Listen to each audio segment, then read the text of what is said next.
দীর্ঘ 7 বছর প্রবাস জীবন কাটিয়ে ছুটিতে দেশে আসার পর বাবা মা জোর করে ধরলেন আমি যেন একটা বিয়ে করি। মনে মনে ভাবলাম বয়সটা আর কম হলো না, বিয়েটা করেই ফেলি। তারপর বাবা মায়ের পছন্দের মেয়েকে দেখতে গেলাম, সাথে নিয়ে গেলাম খালাতো ভাই সুজনকে। সেখানে যাওয়ার পর মেয়ে দেখার আগেই মেয়ের বাবা বলতেছে, বাবা দুবাইতে তোমার রেস্টুরেন্টের ব্যবসা কেমন চলে? তখন আমি বললাম, আঙ্কেল দুবাইতে তো আমার কোনো রেস্টুরেন্টের ব্যবসা নেই, আমি বরং একটা রেস্টুরেন্টে চাকরি করি। দুবাইতে একটা রেস্টুরেন্ট থাকা অনেক ব্যয়বহুল, এত টাকা আমার নেই। তখন আঙ্কেল বলতেছে, কেন ঘটক না বললো দুবাইতে তোমার রেস্টুরেন্টের ব্যবসা? তখন আমি বললাম হয়তো বা মিথ্যে বলেছে। তখন সে রেগে গিয়ে বলল, প্রবাসী কামলা হয়ে আমার মেয়েকে বিয়ে করতে আসছিস? সামান্য কিছু টাকা ইনকাম করে কি মনে করিস নিজেকে? আর ঘটকের সামনে পেলে তো মেরেই ফেলবো। তারপর আমি সেখান থেকে চলে আসলাম। বাড়িতে আসার সাথে সাথে মা আমাকে বলল, বাবা মেয়ে কি পছন্দ হয়েছে? তখন খালাতো ভাই সুজন পাশ থেকে হাসতে হাসতে বলতেছে, মেয়ে পছন্দ হবে কি, মেয়ে তো দেখতেই দেয়নি। মেয়ের বাবা প্রবাসী কামলার কাছে তার মেয়েকে বিয়ে দিবে না, অপমান করে তাড়িয়ে দিয়েছে। তখন খালা পাশ থেকে বলতেছে, পরের বার মেয়ে দেখতে হলে আমার ছেলেকে নিয়ে যাস না, আমি চাই না আমার ভার্সিটিতে পড়ুয়া ছেলে তোর সাথে গিয়ে অপমানিত হোক। আমি মাথা নিচু করে ঘরে চলে গেলাম। তার 2 দিন পর বাবা মা আরেকটি মেয়ে দেখলো, নিম্নবিত্ত ঘরের। সে মেয়েকে দেখতে গেলাম, সেই মেয়ের বাবা মা আমাকে পছন্দ করলো, আমারও মেয়ে পছন্দ হলো। তবে আসার আগ মুহূর্তে মেয়েটা আমাকে বলতেছে, আমি আপনার সাথে 2 মিনিট কথা বলতে চাই। আমিও রাজি হলাম। তারপর সে আমাকে তার ঘরে নিয়ে গেল, দরজা বন্ধ করলো আর বলতেছে, নিজেকে কি মনে করেন? 2 পয়সা ইনকাম করে নিজেকে যা ইচ্ছা তাই মনে করেন? আমি আপনাকে বিয়ে করব না। আপনার টাকা দেখে আমার বাবা মা গলে গেলেও আমি গলবো না। আপনি যদি আমাকে বিয়ে করেন, বিয়ের পরের দিন আমার বয়ফ্রেন্ডের হাত ধরে আমি পালিয়ে যাব। শুনেছি আপনি তো ইন্টারফেল, আর আপনি কি জানেন আমি কিসে পড়ি? তখন আমি বললাম না। তখন মেয়েটা বলল, আমি অনার্স প্রথম বর্ষের ছাত্রী। আপনাদের মতো প্রবাসী কামলাদের একটাই সমস্যা, আপনারা কিছু টাকা ইনকাম করে তারপর মধ্যবিত্ত ফ্যামিলি দেখে তাদের সুন্দরী মেয়েটাকে বিয়ে করে নেন। অর্পার মুখে এমন কথা শুনে আমার বিয়ে করার ইচ্ছেটাই মরে গেল। তারপর তাকে সরি বলে সেখান থেকে চলে আসলাম। বাসায় এসে দেখি মা, খালা আর খালাতো ভাই সবাই বসে আছে। আসার সাথে সাথে মা আমাকে জিজ্ঞেস করতেছে, বাবা মেয়ে কি পছন্দ হয়েছে?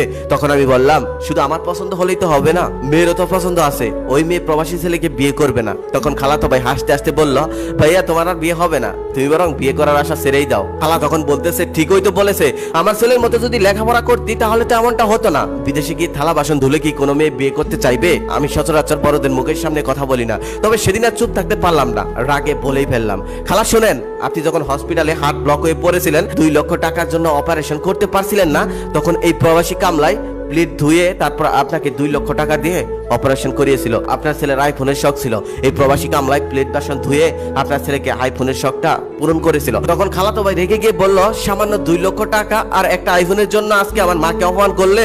যখন আমি টাকা ইনকাম করব তখন এই 2 লক্ষ টাকার আইফোন তোমার মুখের উপর ছুঁড়ে ফেলবো। তখন আমি কথা না বাড়িয়ে ঘরে চলে গেলাম। তারপর আমি বাবাকে বললাম, দেখো আমি বরং এইবার বিয়ে না করি, আর কিছুদিন বিদেশ করে আসি, তারপর এসে একবারে না হয় বিয়ে করব। বাবা মাও রাজি হলো। তারপর আমি প্রবাসে চলে গেলাম। আবারও দীর্ঘ 4 বছর প্রবাস জীবন কাটিয়ে দেশে আসলাম। দেশে আসার পরে আমার খালা আর খালাতো ভাই আমাকে দেখতে আসলো। এসে খালা বলতেছে, বাবা তুই যেখানে কাজ করিস ওখানে সুজনকে নিয়ে জানা, ও তো 3 বছর ধরে লেখাপড়া শেষ করে চাকরির পিছনে ঘুরতেছে, কোনো চাকরি পাচ্ছে না। তখন আমি খালাকে বললাম, খালা তোমার শিক্ষিত ছেলে প্রবাসে গিয়ে কামলা দিবে, তোমার মান সম্মান যাবে না?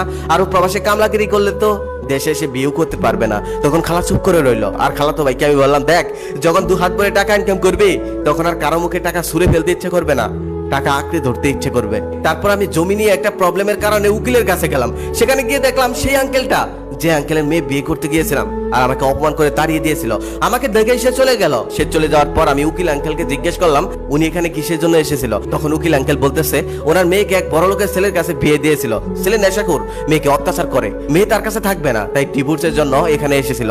আমি একটা দীর্ঘশ্বাস ছেড়ে সেখান থেকে চলে আসলাম। কিছুদিন পর বাড়িতে এসে একটা পত্রিকা পড়ছিলাম, সেখানে দেখলাম একটা সুইসাইডের কেস, মেয়েটা ফ্যানের মধ্যে ঝুলে আছে। এটা দেখার সাথে সাথে আমার চোখ আটকে গেল। আমি পড়তে লাগলাম। পড়তে পড়তে দেখলাম সেই মেয়েটা, সে অর্পা, যাকে আমি বিয়ের জন্য পছন্দ করেছিলাম, আর সে আমাকে অপমান করে তাড়িয়ে